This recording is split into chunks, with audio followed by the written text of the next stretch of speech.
wada ognahay gacanta uu ku baxay arintaas howl baa laga qabtay waa jooga wasiir dawladda amniga iyo duq waa iga dambeyn doonaan dadkii cabdiraxmaan falkiisa ku lug lahaa waa la soo wada xiray hal nin baa naga maqan isageena waa lagu raad joogaa meel kastoo adduunka tagaan uga harmayno marka waxaan rabnaa qoysku inay sidaas ogaadaan ninka dhallinyarada ah ee active-ka ahaa ee ummadda u shaqaynaya runtii waana runtii musiibo baryahanna haysato dadka dhallinyarada ahaa ay si fudud isaga dhimanayaan oo ku baxayaan marka inaan arrintaas ayada ka wada hortagno oo aan maaragtay runtii qof kasta uu kaalintuu ka geli karo uu ka galo in ay arrimahaas yaraadaan ama la waayo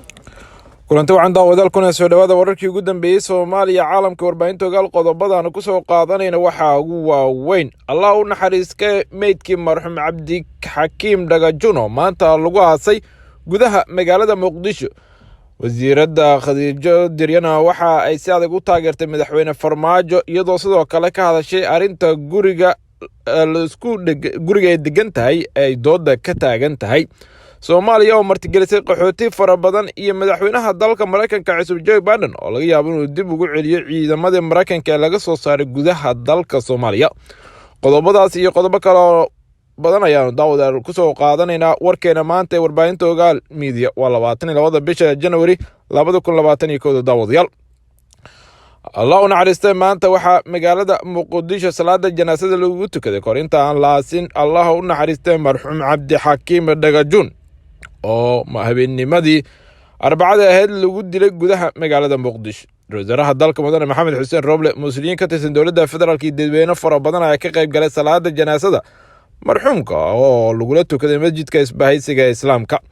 dhammaanba dadkii ka qayb galay janaasada ayaa aaska marxuumka ayaa waxa ay uga baryeen inuu marxuumka jannadii firdawsa ka waraabiyo Allah u naxariistay gudoomiyihii degmada Hodan marxuum Cabdi Xakiim Dhagajuun ayaa habeen hore ku dhintay rasaas uu furay askari ka tirsan booliiska oo ku sugnaa control ku yaal isgoyska wadaag xilli gaariga gudoomiyaha uu halkaasi marayay waxaana kadib aaskiisa warbaahinta la hadlay maamulka gobolka Banaadir iyagoona si adag uga falceliyay arrintaas sheegayna in gacanta lagu hayo dadkii ka dambeeyay dilka marxuumka ay yiraahdeen waxaana arrintaasi ka hadlay gudoomiye ku-xigeenka dhanka maamulka iyo gudoomiye ku-xigeenka maamulka gobolka Banaadir Cali Yare oo isagu sheegay in la hayo dhammaanba dadkii ka dambeeyay dilka gudoomiyaha isla markaasna sheegay in hal qof uu maqan yahay isla markaasna ay ku baadigoobayaan waxa uuna sheegay in sida ugu dhaqsiyaha badan loo soo qaban doono qofkaas meel kasta oo adduunka ka tagana aan laga hareenin marxuum Cabdi Xakiim Dhagajuun ayaana muddo hal maalin dalka joogay ka hor intaan lagu dilin isgoyska wadaag ee magaalada Muqdisho dhanka kalena daawadyaal wasiirka gargaarka dowladda federaalka ee Soomaaliya Khadiijo Maxamed Diiri ayaa mar kale u muujisay madaxweyne Farmaajo taageero ballaaran iyadoona sheegtay inuu dib u soo laaban doono Khadiijo ayaana ku doodnay madaxweynaha dalka ee xilligan uu yahay midka wax badan qabtay xilli ay dul hoggaanayaan beetari dhaleelo badan waxayna sheegtay inay u muuqatay in dib loo dooranayo madaxweyne Farmaajo maadaama uu wax badan u qabtay dadka sida ay hadalka u dhigtay sidoo kalena waxay si cad u sheegtay in habeen iyo maalinba ay taageersan tahay oo ay u cadeyn doonto madaxweyne Farmaajo haddii cod ay yeelato marka laga yimaado taageerada wasiirada Khadiijo u muujisay madaxweyne Farmaajo waxaa dalka ka taagan xiisad xooggan oo la xiriirta hanaanka doorashada iyadoo dowladda gadaal ay ka riixayso doorasho ay wadaan guddi lagu muransan yahay muranka doorashada dalka ayaana xaalad cakiran ay ku abuurtay dalka lamana oga in doorashada ay ku qabsoomi doonto xilligeeda maadaama ay dowladda iyo masaamiilayda siyaasadda aysan xal kama dambaysa ka gaaraan maha la xiriira doorashooyinka dalka ee guud ahaanba dhanka kalena daawadayaal dowladda dhexe ee federaalka Soomaaliya sida ay sheegtay hay'adda qaramada midoobay u qaabilsan qaxootiga ayaa sheegtay in Soomaaliya ay ka mid ahayd dalalka Afrika ee sanadkii la soo dhaafay martigelisay qaxooti fara badan warka ka soo baxay hay'adda ayaana lagu sheegay in qaxootigaasi ay ka kala socdeen Afrika iyo Asia in dalalkan ay ka yimaadeen ka jireen dhibaatooyin dhanka amniga in ka badan 24,000 oo ajnabi ah isla markaasna ka kala socda wadamada Ethiopia, Syria, Yemen ayaa sanadkii 2022 yimid gudaha dalka Soomaaliya iyagoona nabadgelyo doona sida ay sheegtay hay'adda gobolada waqooyi galbeed bari iyo gobolada Banaadir ayaa ka mid ah meelaha ugu badan ay qaxootigan joogaan sidoo kalena waxay hay'adda UNHCR sheegtay in laga soo bilaabo sanadkii 2014 ee Soomaaliya dib ugu laabteen 90,000 oo Soomaali ah kuwaas oo horey wadamo kale qaxooti ugu tagay.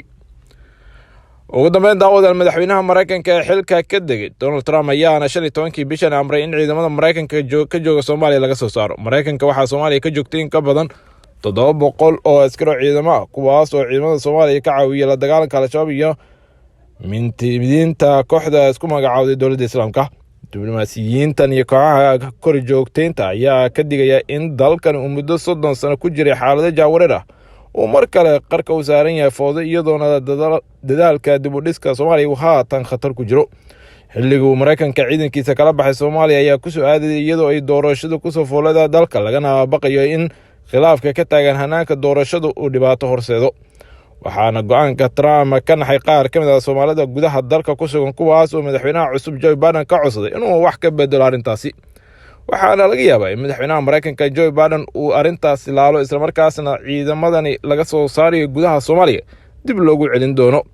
taasoo ka qayb qaadan doonaan ama ay sii wadan doonaan shaqadii ay horey ugu hayeen ciidamada xoogga dalka oo ka mid ah tababarinta iyo weliba sidoo kale ka caawinta markay timaado weerarada loo geysto kooxda Al-Shabaab.